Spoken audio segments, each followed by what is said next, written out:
우리 학생의 경우 보면은 대학교 1년을 다니다가 올해 전역 후 반수 준비. 그럼 나는 이제 궁금한 건데. 그럼 군대를 2021년 초에 간 거 아니에요? 네, 맞아요. 1월 달에 갔어요. 그러면은 제대한 지 얼마 안 됐네요? 근데 그 5월 달에 그 한 두 달 일찍 나와가지고 음. 그때부터 그냥 독서실에서 쭉 하고 있어요. 아, 그래도 빡세게 했구나. 거의 이제 3구만 판 것 같은데 보니까. 그죠? 거의 이제 뭐, 군대에서 보니까 그 어, 핸드폰이 안 돼가지고 음, 그 따로 싸지방은 있어가지고 음, 제가 이제 수학이랑 음, 이제 탐구만 계속 했거든요. 음. 그래가지고 네. 그래가지고 나는 사실은 개인적으로 뒤에 설명하겠지만 굉장히 잘했어요.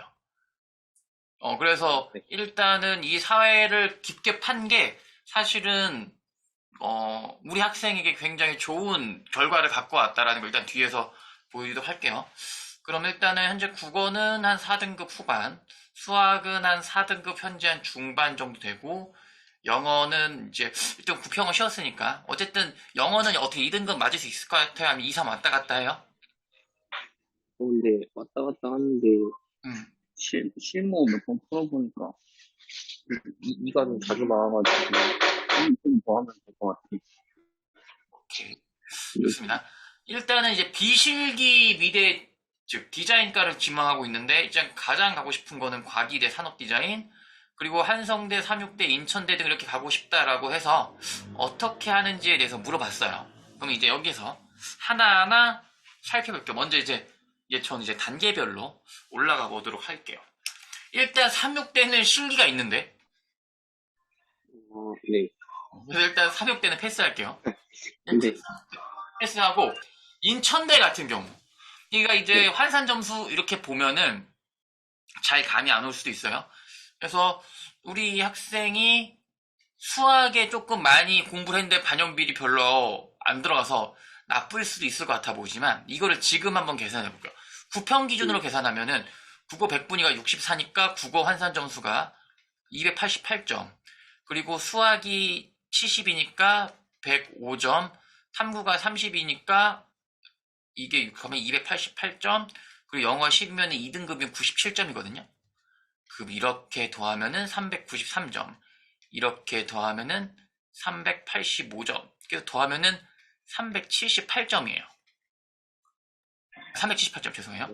778점이에요. 그래서 사실은 지금 현재 우리 친구가 국어가 부족하다고 느껴도 탐구를 깡패처럼 잘하고 있어서, 특히 이런 경우가 나온 김에 백분위를 반영하는데, 사탐에서 굉장히 높은 백분위를 받고 있어서 유리한 고지를 점령하고 있다. 그래서 국어가 4등급이지만 사실 현재 점수로도 인천대 디자인학부는 갈 수가 있다. 다만 이제 올해 이제 국어 반영 비율이랑 탐구 반영 비율이 올라가서 이 컷이 올라갈 가능성은 있어요. 왜냐하면 수학 약한 친구들이 여기를 이제 수학이 15%밖에 안 된다고 생각하니까 들어올 거잖아요. 그래서 기존에는 수학을 잘하는 디자인 학부들만 지원했다면 지금은, 즉 올해는 수학이 약한 친구들도 들어올 수 있기 때문에 그런 걸 감안하면은 지금 현재로는 70% 환산 컷보다 높지만 얘가 올라갈 가능성이 있어서, 그래도 지금 내 개인적인 생각으로는 국어만 100분이 한 70 정도, 그러니까 지금보다 국어 한 두 문제 정도 더 맞으면, 국어 두 네. 문제 정도만 더 맞아도 인천대는 충분히 가능할 것 같다라고 생각을 하시면 돼요. 됐나요? 네. 지금도 괜찮은데 혹시 모를 변수까지 감안하면 국어 지금 9편 기준으로 두 문제를 더 맞아야 된다. 그 다음에 이제 한성대 같은 경우 일단 탐구가 한 과목이고, 여기서도 네. 일단 생각보다 영어랑 탐구가 중요하다. 그럼 요 반영 방법으로 하면 이제 844점. 이게 잘 감이 안 올 거예요. 80% 컷. 그러면 계산을 해보면 여기가 97점이니까 194점. 수학 만약에 탐구도 하나 97이면은 194점이에요. 그러면 여기서 388점을 빼면 남는 점수가 464점이다. 그러면 이 464점을 몇으로 나누면 되냐면 6으로 나누면 돼요. 그럼 네. 77.xx. 그래서 요게 어떻게 되면 약간 3컷 정도 맞아야 돼요. 3컷 정도 네. 맞으려면 지금 기준으로는 국어 9편 기준으로 국어 3문제, 수학 2문제예요. 그래서 지금 생각으로는 국어 수학 5문제를 더 맞으면 국어 수학 합쳐서 5문제를 더 맞으면 한성대학교도 지원이 가능한 수준이다 라고 생각을 하시면 돼요. 좀 이게 높은 이유가 한성대학교에서 디자인 학부가 제일 조금 점수대가 높아요. 네. 그래서 생각보다는 조금 빡빡한 것처럼 보이지만 그래도 국어 수학 9편 기준으로 5문제 더 맞으면 된다. 감오나요? 네. 네, 좋습니다. 그럼 우리 학생이 가고 싶은 거는 이제 서울 과기대예요.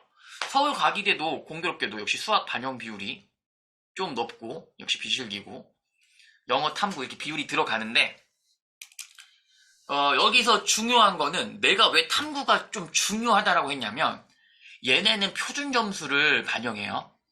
그런데 여기선 얘네가 어떤 공식을 쓰냐면 표준 점수 최고점을 지원자의 표준 점수로 나눠요. 근데 이게 네. 무슨 의미가 있냐면 우리 학생 동아시아사 세계사 50점 맞을 수 있어요? 네. 그죠? 내가 왜 이 질문을 하냐면 내가 그래서 아까 했지만 우리 친구가 탐구 공부한 게 왜 의미가 있냐면 이게 쉬운 과목을 고를수록 유리해. 솔직히 알다시피 동아시아사나 세계사 살짝 표점 잘 안 나오잖아요. 네. 막 다 맞아도 막 100분이 막 97 나올 수도 있고 그래. 작년에 그랬어요. 작년에 동아시아 세계사 만점 표준 점수가 68점밖에 안 됐고 다 맞아도 100분이가 97이었단 말이야. 근데 윤사 같은 경우는 만점 표준 점수 68점이고 하나 틀려서 표준 점수 67점인데 100분이가 99야. 그러면 사실 67점을 받으면은 윤사를 선택한 애가 세계사나 동사 만점 받은 애보다 표준 점수도 높고 100분위도 높죠. 그런데 네. 얘네 계산으로 하면은 동아시아나 세계사는 66분의 66이야. 그런데 윤사는 68분의 67이에요. 그럼 뭐가 더 크겠어? 얘가 더 커요. 이거 표가 즉 과기대 반영 방법으로는 탐구를 쉬운 과목을 골라서 다 맞는 게 유리해요. 근데 우리 친구가 탐구 공부를 열심히 해놔서 내가 봤을 때는 50, 50을 맞을 수가 있으면 그냥 난이도가 상관없어. 오히려 이러잖아. 쉽게 나와서 다 맞아도 100분 93 나오면 어쩌지 이럴 고민할 필요 없어요. 그런 거는 한성대나 인천대에는 불리한데 과기대에는 유리해. 내가 고른 과목이 쉬우면. 네. 그래서 나는 일단 탐구를 50, 50 받게 되면 어떤 결과물이 펼쳐질 수 있냐면은 국수 3컷 걸치면 작년 커트라인 넘어가. 그러니까 지금 어떤 느낌이냐면 한성대랑 거의 비슷한 난이도예요. 근데 지금 우리 학생 원래는 과기대가 한성대보다 난이도가 높아요. 네. 원래. 근데 한성대 탐구 몇 개 봐? 한 개밖에 안 봐. 한성대 한 개밖에 안 보고 그러니까 탐구 하나를 망치내도 쓸 수 있는 거고 그 다음에 네. 아까도 얘기했던 것처럼 한성대는 100분위를 보기 때문에 내가 고른 탐구가 어렵게 나와서 다 맞아서 100분위가 100이 나와야 되는데 우리 학생이 네. 고른 과목은 다 맞아도 100분위가 97밖에 안 나올 수도 있지만 다 맞으면 과기대에서는 어쨌든 만점 처리가 돼요. 탐구가. 네. 그래서 지금 현재 우리 친구의 학습 수준이라든가 이런 걸 봤을 때는 과기대랑 한성대랑 가는 난이도가 거의 비슷해. 무슨 말인지 알겠어요? 네. 그래서 일단 영어 2등급 맞고 사탐은 우리 다 맞고 알겠죠? 사탐 2개 다 맞고 그 다음에 국수를 3컷 맞으면은 아슬아슬하겠지만은 작년 기준으로는 걸렸으니까 조금 더 여유 있게 가려면 한 문제만 더 맞자. 그래서 현재 9편 기준으로 정리를 하면 1단계 인천대의 경우 지금 9편 점수로도 가능하나 올해 점수 구조가 바뀌었기 때문에 국어 한 문제 정도 더 맞자. 한 문제 또는 두 문제. 그리고 내가 한성대를 가기 위해서는 국어 수학 합쳐서 5문제. 9편 기준으로. 그리고 과기대 같은 경우는 이거 합쳐서 5문제에서 6문제 정도 더 맞으면 갈 수 있다. 이거의 전제 조건은 우리 친구의 영어 2등급과 사탐의 50, 50. 이게 뒷받침되면은 가능하다. 그래서 사실은 지금 내가 개인적으로 생각하기에는 이 목표가 좀 터무니없는 목표는 아닌 것 같고, 일단 수학 공부 열심히 했고, 어쨌든 9평 쳤을 때보다 공부를 잘 해왔으니까 요것만 조금 더 관리하면은 우리 학생이 원하는 과기대도 충분히 노려볼 수 있을 것 같아요. 오케이. 혹시 지금까지 들었던 것 가운데서 혹시 궁금한 거 있어요? 근데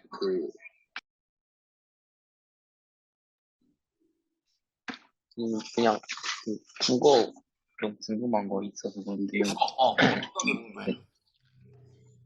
진짜 물어볼 사람이 없다 보니까 음, 그 제가 이제 부평을 칠 때 음, 국어를 이제 제가 화작 선택자인데 음, 이제 제가 문학을 이번에 3개 틀리고 음. 아니다 문학 2개 틀리고 비문학을 한 10개가 틀렸거든요. 음흠. 근데 이제 제가 이제 오케이. 그러면 그 비문학을 10개를 틀렸는데, 비문학을 네, 10개를 틀렸는데, 이게 시간이 모자라서 지문을 못 읽어서 10개를 틀렸는지, 내가 시간이 있어서 다 비문학을 다 풀었는데 10개를 틀렸는지가 궁금한데, 혹시 비문학이 들어갔을 때 시간이 어떻게 됐어요? 제가 화작을 제가 다 적어놨는데 음. 화작 풀 때 한 16분 걸렸고 오케이. 화작은 그래도 이 정도면 무난. 오케이. 그리고 문학이 한 33분인가 걸렸어요. 33분. 그 합치면 50분이니까 9시 29분이 되겠네. 그러면 이러면 네, 사실은 약간 네, 빡빡하긴 해. 네. 왜냐면 그래서 제가 초조하거든. 응. 네.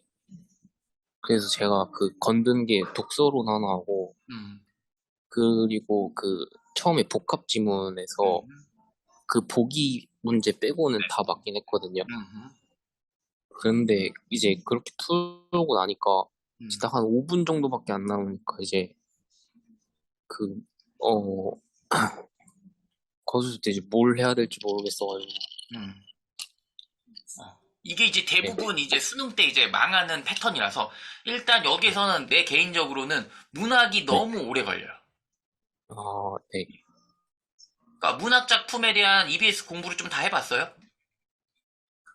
꼭 정수정전이랑 어. 그 현대식 길, 그거는 알았어가지고 좀 빨리 풀긴 했거든요. 근데 이 근데 정도 시간이 제가 걸렸으면 문제가 있는 거야. 그, 시 복합에서 시간이 너무 많이 걸려가지고 소설은 좀 빨리 보는데 음, 시 복합만 나오면 거의 한 10분에서 12분을 잡아먹어서 음. 그래서 이게 사실 국어가 시간 네, 배분이 내가 전에도 얘기했지만 굉장히 중요한 과목이어서 네, 지금 봤을 때 네, 지금 뭐 화작은 내가 봤을 때 16분은 충분히 걸릴 수 있는 시간이고 플러스 마이너스. 근데 문학은 네, 조금 이제 내가 애들이 봤을 때는 거의 25분 이내로 무조건 끊어야 되거든.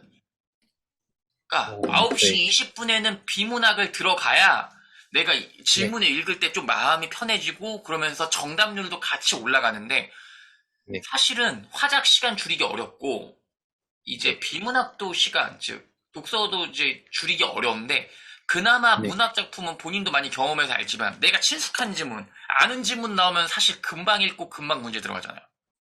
네, 그러니까 사실은 문학이 시간 단축하기 굉장히 좋아. 그래서 내가 비문학을 10개 틀렸다고 비문학을 공부하는 게 아니라 내가 지금 문학을 공부를 더 많이 해서 문학의 시간을 줄여서 비문학의 시간 할애가 많아진 상황에서 내가 비문학을 풀면 이게 10개가 아니라 5개로 줄 거예요. 그러면 우리 학생이 원하는 목표에 도달할 수 있는 거예요. 그래서 남은 기간은 EBS에 있는 문학 작품은 다 빡빡 바삭바삭하게 다 외워서 거의 막 줄거리라던가 해제 이런 거 다 외워서 마치 약간 내신 공부하듯이 문학 공부를 해두면 혹시라도 내가 아는 지문 한 개 나왔을 때 그 수능 시험장에서의 그 심리적 평안함은 진짜 이루 말할 수가 없을 거예요. 어. 그래서 개인적인 추천 방법은 비문학을 공부할 것이 아니라 문학 공부에 더 힘을 써보자. 그러면 시간 관리가 되어서 생각보다 점수가 더 올라갈 수 있다. 알겠죠? 그래서 그렇게 해서 시간 관리를 해봅시다. 그래야 본인이 원하는 목표에 도달할 수 있을 거예요. 그래서 이거를 한번 연습을 최대한 많이 해봐요. 그래서 내가 지금 권고하는 게 뭐냐면 혹시 이게 맞는지 확인을 해보기 위해서 비문학을 그잖아. 지금 이제 실무 같은 거 풀어볼 거 아니에요. 그죠? 네. 뭐 이감이라던가 한수라든가 상상이라던가 바탕이란 즉 소위 말하는 봉바상한이라는 걸 풀고 있을 텐데 여기서 내가 한번 먼저 무조건 문학을 다 풀 때까지 기다리지 말고 9시 20분이 됐을 때 비문학으로 한번 먼저 풀어봐요. 그냥. 그러니까 내가 시간이 확보되었을 때 정답률이 올라가는지. 그래서 내가 9시 20분 되면 즉 문제 시험이 시작한 뒤에 40분이 지났을 때 무조건 비문학을 스타트가 들어갔어. 스타트가 들어가서 풀었더니 이제 10개가 아니라 그래도 지문 뭐 반 개 정도 날리더라도 5개 이하로 막을 수 있다? 그러면 결국에는 내가 비문학이 약한 게 아니라 문학을 너무 시간을 잡아먹는구나가 명확해질 거고 그럼 문학 공부의 의미가 더욱더 커질 거예요. 그래서 실무 풀 때 무조건 비문학을 한번 40분 좀 마킹까지 포함을 해야 되니까 35분을 잡고 한번 풀어봐요. 비문학을 먼저. 그게 내 말대로 이 5개 이하로 떨어지냐 안 떨어지냐가 우리 학생이 굉장히 중요한 앞으로 이제 수능 이제 4주 남았는데 이 4주 남은 기간 동안에 승부수가 될 수도 있다 라고 생각을 하시면 될 것 같아요. 네. 됐나요? 네, 감사합니다. 또 혹시 또 궁금한 거 있어요?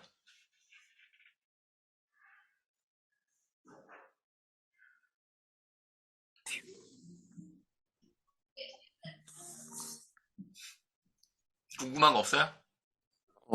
네. 이제 어, 딴 거 없는 것 같아요. 오케이.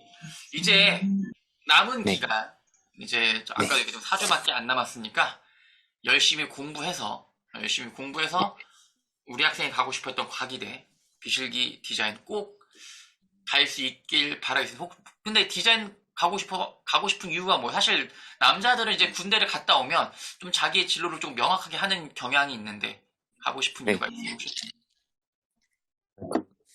군대에서 좀 오래 좀 생각을 해봤는데 그 아버지가 이쪽 일 하셔가지고 아버지랑 누나가 다 이쪽 일해서 한번 배워보는 게 어떠냐 해가지고 제가 딱히 아직 진로를 정해놓은 게 없었어서 네, 그래서 일단 뭐라도 하나 배워놔야 되지 않을까 하고 해서 그래서 이쪽으로 가고 싶어서 희망하고 있는 것 같아요.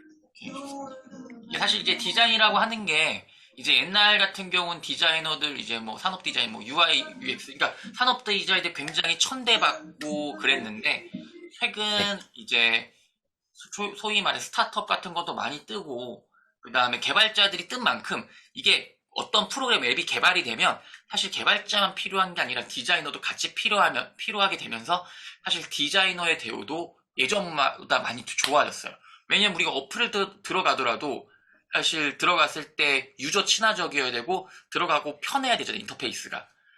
그러기 때문에 이런 부분에 대해서도 좀 단순하게 생각하지 말고 조금 다양하게 정말 좀 사람들에게 좀 이롭게 어떻게 하면 또 좋은 걸 방향으로 갈 수 있을까를 조금 많이 고민을 하면 이 디자이너도 단순하게 막 박봉이 이런 걸 벗어나서 충분히 좋은 대우를 받을 수도 있으니까 남자들은 어차피 군대 갔다 오면 좀 철 드니까 좀 마무리 잘해서 좋은 결과 있기를 바랄게요.